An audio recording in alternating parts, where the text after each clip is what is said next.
Call a friend, call a friend. Saglit Call a lang, friend mami. tayo. Call a friend tayo. Mami, repeat. Anong pong tanong ni Mami? Halika rito ba para at least pagbaba mo, makikita natin kung okay yung knees mo. Yan. Kaway konti. Konti. Hindi mo kailangan na pala yung knees. Yan. Noon po, oh.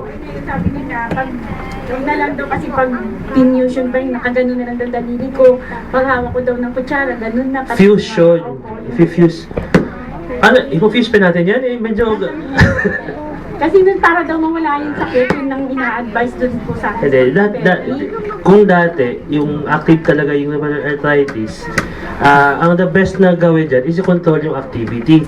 Kasi minamonitor natin kung gaano ka-active yung disease, no? Pag may mga gamot tayo na kinokontrol yan para hindi makarating sa mga deformity na nangyayari, no?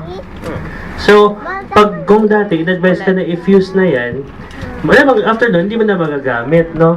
Yung mga ganyang deformity na ngayon, chronic na disease na, chronic sa tagal ng sakit na, may mga deformity na tayong na nangyari, hindi mo na kailangan ipa-fuse po yan.